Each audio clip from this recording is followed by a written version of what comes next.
퇴비차의 원료가 되는 퇴비, 즉 부숙 유기질 비료에 대해서 설명해 갑니다. 퇴비차를 알아야 시판된 퇴비 중에서 좋은 것을 고를 수 있습니다. 우선 퇴비를 만드는 원료는 그림에서 보듯이 1번 가축분, 닭이나 돼지, 소에서 만들어진 가축분과 2번 부자재, 톱밥류를 말합니다. 3번 석회질 비료와 미생물, 4번 유기질 비료 원료입니다. 여기서 좋은 퇴비를 만드는 최고로 좋은 혼합 비율은 1번과 나머지 2, 3, 4번이 각각 50대 50이 되어야 합니다.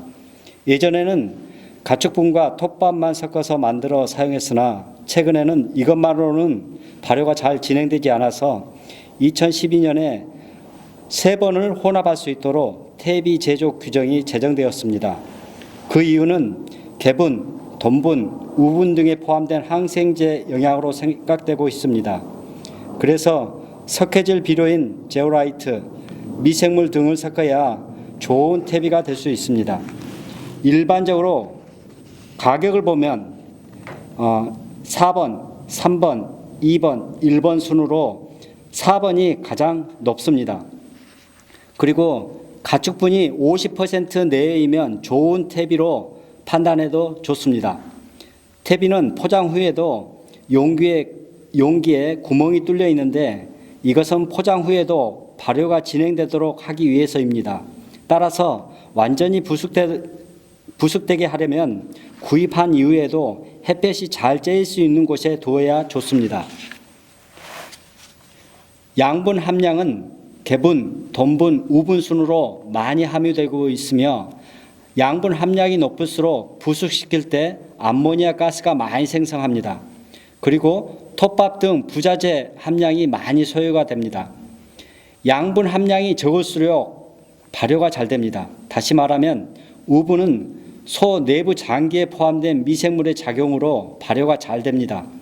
골분은 일반적으로 인산이 15% 함유되어 있는데 닭과 돼지 사료에 포함되어 결국 개분과 돈분에 인산이 함유되게 됩니다. 소 사료엔 골분이 포함되지 않습니다. 그래서 우분에는 상대적으로 인산 함량이 낮게 됩니다. 육식을 하는 닭과 돼지는 사료를 먹으면 위산이 분비되어 소화작용을 하게 됩니다. 풀을 먹는 소의 경우 위가 4개로 이루어져 있어서 소화할 때 미생물의 활동이 많고 우분 또한 미생물이 많이 포함되어 발효가 잘 됩니다. 그러면 양분이 되는 가축분과 부자재 등을 잘 섞어서 부숙시키려면 최소 55도씨 온도로 15일 이상 유지하여야 합니다. 부숙 기간이 길수록 좋은 퇴비이지만 우리나라에서는 유기재배용은 2개월, 외국의 경우에는 6개월을 경과하게 됩니다. 그래서 이전에 말한 대로 완숙을 원하는 경우 구입 후 목적에 따라 일정 기간을 경과시킨 다음 사용하면 좋습니다. 좋은 퇴비를 고를 때 어떤 기준으로 해야 할까요? 우선 비료 생산업자 보증표를 확인해야 합니다. 꼭 2가지를 확인해야 합니다. 첫 번째로 원료가 되는 개분, 돈분, 우분과 부산물인 톱밥, 석회, 제오라이트, 미생물 제제, 유기질 비료 원료, 이 원료와 부산물의 함량이 50대 50으로 정확하게 기재되어 있는가?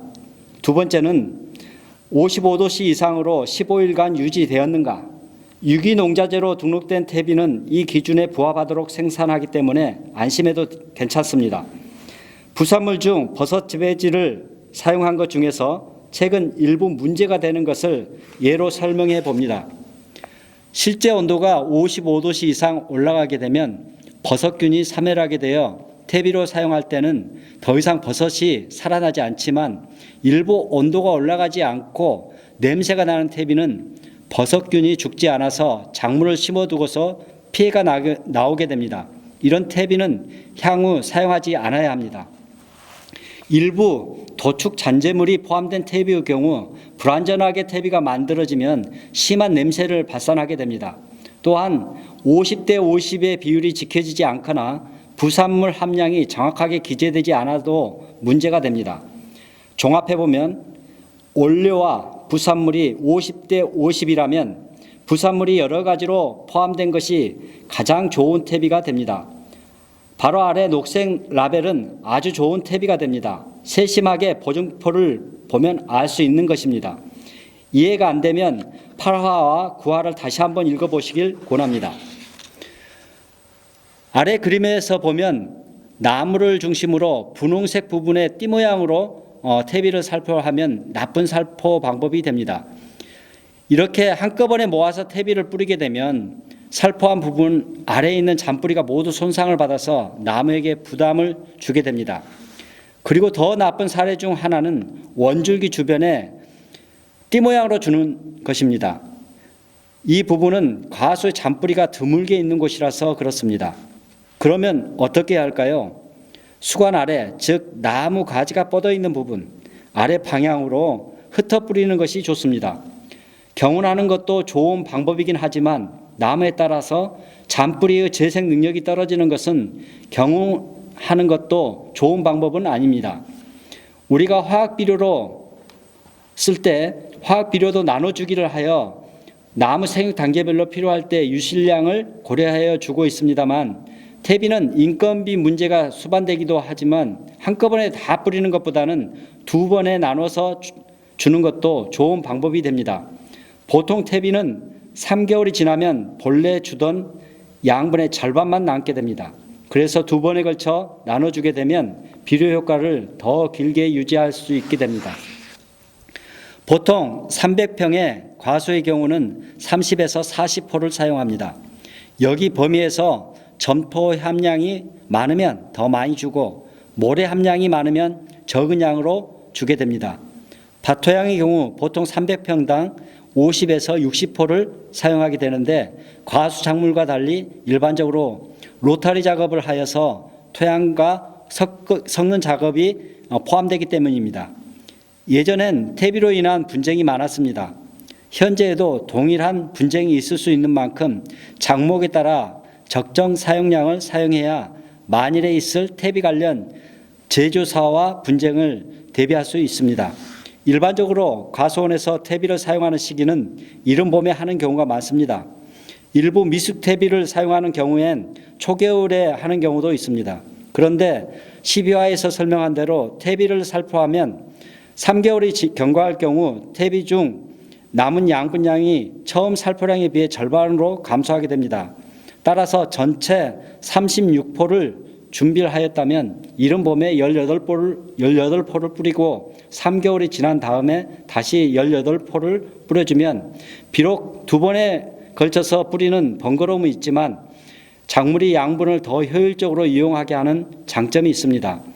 퇴비를 사용하고서 겨운 작업을 해주는 것이 토양에 살고 있는 미생물을 활성화시키기 때문에 권장할 만한 방법이 되지만 뿌리 재생이 안 되는 작물인 경우는 뿌리가 잘 자라지 않아서 흡수량이 떨어질 수 있는 역효과가 발생하게 되는 것을 기억해야 합니다.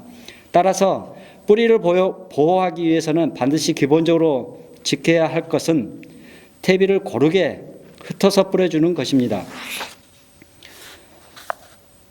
제주대학교 현해남 교수님의 토양비료 이야기, 이번에는 밑거름을 어떻게 해야 할까 하는 내용입니다. 처음 밑거름, 기비를 잘 선택하는 것이 중요합니다. 21, 17, 17 비료는 색깔, 그러니까 황해 성분이 색깔을 관여하고 크기, 붕소 성분입니다. 그리고 당도는 고토 성분이 관여를 하게 되는데 21, 17 비료는 색깔과 크기, 당도가 고려되지 않았다는 것을 이해해야 합니다. 이것이 수도용으로 사용되고 있기 때문에 벼 재배 특성상 과수처럼 색깔, 크기, 당도 상승이라는 목적이 없기 때문입니다. 그래서 과수용엔 고토와 붕소가 포함되어 있습니다. 과수용 비료를 선택하지 않고 수도용, 즉 21, 17, 17로 선택할 경우에는 필요 양분을 연면 시비로 보완해 줘야 하는 문제가 있습니다. 그러나 과수용으로 표시된 비료, 즉 황산갈이나 붕소가 포함된 것을 살포할 경우에는 생육기 중간에 붕소를 연면 시비로 구태여 사용하지 않아도 됩니다. 여기서 남해 화학의 비료를 예로 들었지만 다른 회사 비료 제품도 동일한 기준으로 판단하시면 됩니다. 보통 황산거토, 황산마그네슘은 별도로 주시는 경우도 있는데 이런 과소형 비료를 기비로 사용하신다면 그럴 필요가 없어집니다. 외국 비료를 그대로 우리나라에서 사용할 경우 우리가 원하는 만큼 과실이 커지지 않습니다. 즉 과실 크기가 국내 생산 비료에 비해서 작을 수가 있습니다. 왜냐하면 외국은 우리나라에 비해서 큰 과실을 선호하지 않기 때문입니다. 그래서 우리나라 비료는 붕소가 0.2%이지만 외국 비료 같은 경우는 0.1% 미만일 경우가 많습니다. 실제 붕소 함량이 0.2%보다 더 많으면 과잉장애가 발생해서 새순 끝이 타거나 죽는 현상이 발생됩니다. 특히 비료에는 칼슘을 표시해 두지 않았는데 그 이유는 토양 시비를 해봐야 수채로 흡수되는 것이 미미하기 때문입니다. 따라서 오직 연면 시비를 통해서만 농가가 꼭 필요한 만큼 칼슘을 제공할 수 있습니다.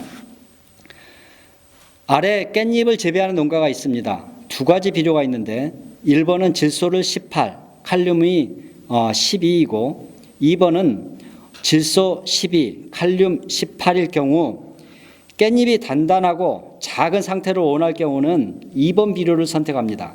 깻잎이 크고 잎 두께가 얇은 조직을 원한다면 질소 성분이 많은 1번 비료를 선택하게 됩니다. 그리고 깻잎에 향이 있는 것을 원한다면 황 성분이 있는 것을 선택하게 됩니다. 여기서 질소, 가리, 칼슘이 세포에 미치는 영향을 간단히 설명합니다. 질소를 많이 사용할수록 세포는 크지만 약하게 되고 가리를 많이 사용할수록 세포는 작지만 단단하게 됩니다. 칼슘을 많이 사용할수록 세포 간의 사이가 단단해지는 효과를 가집니다. 간단한 예를 들어서 칼슘의 역할을 설명하고자 합니다.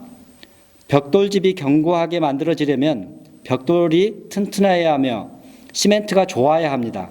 여기서 벽돌은 세포를 말합니다. 벽돌이 튼튼하게 만드는 것은 바로 칼륨입니다. 가리입니다. 그리고 벽돌을 잘 연결하는 시멘트는 바로 칼슘입니다. 칼슘, 즉 시멘트가 부족하게 되면 과실, 즉 벽돌집이 약해집니다. 결국 과실이 열과되거나 연화되어 경도가 떨어지게 되고 저장성도 약해집니다. 또한 연약한 과실엔 병원균 침입이 쉽게 됩니다. 좀 더 자세히 말하면 아래 그림에서 보듯이 세포 사이를 연결하는 중엽세포, 즉 시멘트의 주성분은 팩틴이고 팩틴을 만드는 성분이 칼슘이 됩니다. 칼슘이 부족하면 왜 연화나 노화가 빨라질까요? 그것은 과실이 익으면서 옥살산이 만들어지게 되는데 이것이 과실을 연화시키기 때문입니다. 칼슘을 연면 시비하게 되면 연화가 지연되게 됩니다. 그 이유는 노화시키는 성분, 즉 옥살산이 칼슘 흡수로 인해서 제 기능을 못하기 때문입니다.